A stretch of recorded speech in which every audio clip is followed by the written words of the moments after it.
Dans un discours empreint de respect et de reconnaissance, Ousmane Sonko rend un vibrant hommage aux forces armées sénégalaises, ces hommes et femmes qui consacrent leur vie à la défense de la nation.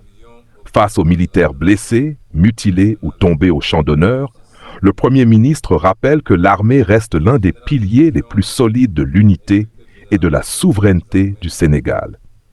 Il salue le courage des Jambars, ces soldats qui ont sacrifié leur santé et parfois leur vie pour protéger le peuple sénégalais. Dans cette intervention forte, il annonce également plusieurs mesures importantes: revalorisation des pensions d'invalidité, amélioration de la prise en charge médicale, logement pour les familles des militaires disparus, projet de réinsertion et d'autonomie économique. Un message de solidarité nationale, d'honneur et de patriotisme qui touche déjà de nombreux Sénégalais. Regardez cette vidéo jusqu'à la fin pour découvrir l'appel fort lancé à toute la nation en soutien aux forces de défense et de sécurité. Abonnez-vous pour suivre toute l'actualité politique et nationale du Sénégal. Donnez votre avis en commentaire. Le Sénégal doit-il faire encore plus pour ses militaires? Ministre de l'Intérieur, Monsieur le général de corps d'armée, chef d'état-major des armées, général des armées, Monsieur le général de division au commandant de la gendarmerie nationale et directeur de la justice militaire, Monsieur le général de division, inspecteur général des forces armées, Monsieur le vice-amiral, chef de l'état-major particulier de son Excellence, Monsieur le Président de la République, Monsieur le général de brigade, commandant la brigade nationale des sapeurs-pompiers, Madame, Messieurs les officiers généraux, Monsieur le colonel, commandant la zone militaire numéro 1, Monsieur les officiers, sous-officiers et militaires de rang, et militaires du rang, chers grands anciens, mesdames et messieurs, chers invités à vos rangs, titres et qualités. Tout à l'heure, après la projection du film, je me suis retourné vers Monsieur le Semga pour lui poser la question de savoir est-ce que ce film serait projeté à la télévision nationale et dans tous les autres médiums. Il m'a rassuré en me disant que c'était la première et que ça ferait l'objet d'une large diffusion. J'ai posé cette question parce que les Sénégalais aiment leur armée nationale.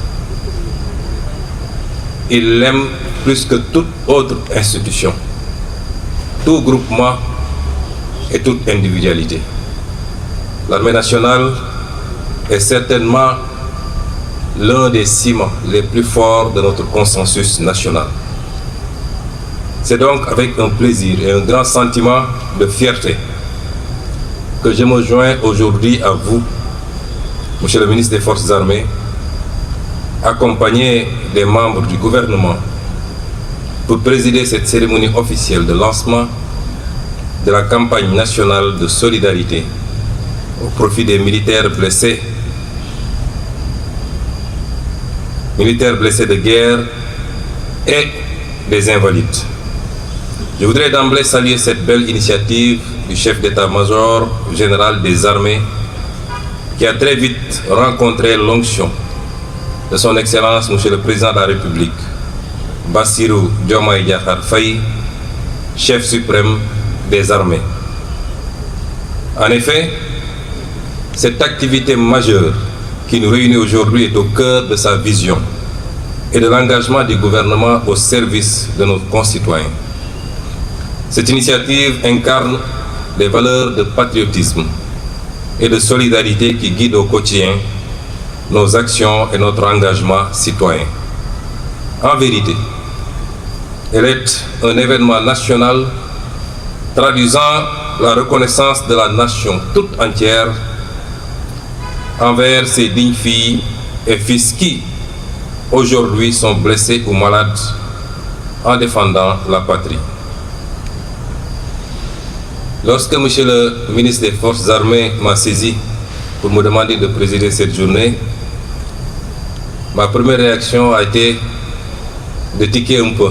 Et ma réponse était de dire qu'à mon regard, cet événement est tellement important qu'il méritait d'être placé sous la présidence effective de son Excellence, Monsieur le Président de la République, chef suprême des armées. C'est vous dire donc que les blessés en opération et les militaires mutilés de guerre nous rappellent, si besoin en était, le véritable sens de l'engagement patriotique. Ils ravivent la mémoire de nos compatriotes, issus de toutes les forces de défense et de sécurité, tombés au champ de l'honneur pour la souveraineté de notre pays, sa sécurité et la protection des populations et de leurs biens. Je m'incline donc pieusement devant leur mémoire et réitère toute ma compassion à leur famille. Partout où ils reposent, que la miséricorde du Seigneur les accompagne.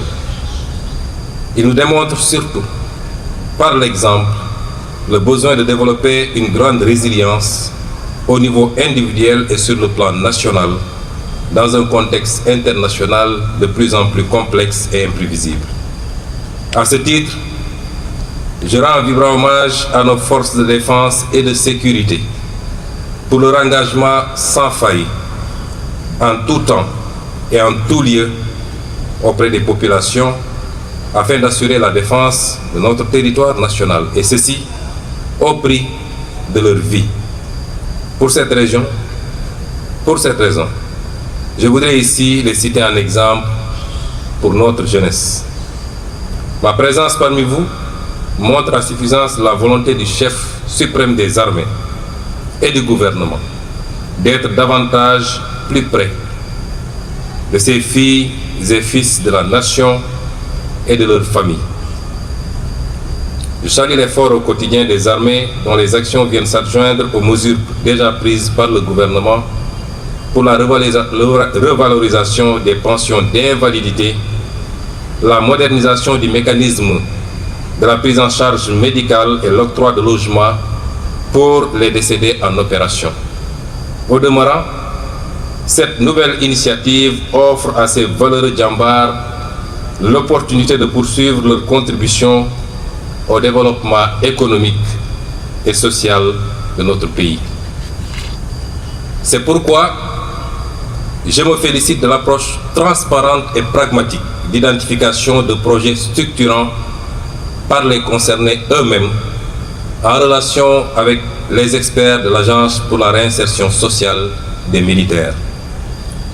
Dans cette perspective, je vous invite, chers djambars, à vous organiser autour d'une entité fédératrice et à vous engager pour un emploi optimal des ressources qui seront mobilisées. Au-delà de l'autonomie procurée, cette démarche vous offre l'opportunité de vous insérer dans l'environnement économique actuel et à jouer votre rôle en parfaite harmonie avec les initiatives gouvernementales. Je puis vous assurer du soutien indéfectible du chef suprême des armées et à tous les services du gouvernement dans la mise en œuvre de cette belle initiative. Au-delà de la volonté du Dello Djoukal, signe de reconnaissance des sacrifices que vous avez consentis, cet élan de solidarité est une manifestation de la communion armée-nation, notion très chère à son Excellence le Président de la République. Et les armées auront constaté que depuis l'avènement de son Excellence à la magistrature suprême, rien quasiment ne se fait dans ce pays sans l'implication directe des armées. Une valeur cardinale traduisant toute la fierté de nos compatriotes pour le professionnalisme de leur armée et qui constitue un véritable levier de construction citoyenne. Ainsi, j'invite tous nos compatriotes,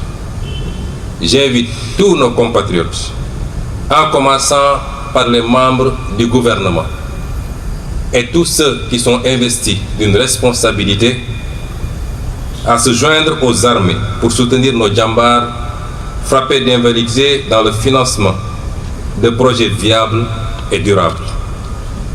Je réitère mes félicitations et encouragements au ministre des Forces armées, au chef d'état-major général des armées et à tous les acteurs impliqués dans l'organisation de cet événement important.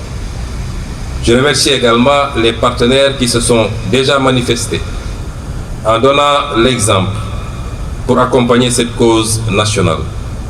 Sur ce, tout en vous souhaitant un succès éclatant, je déclare ouverte la campagne nationale de solidarité d'Ello Djoukul aux militaires blessés en opération et mutilés de guerre.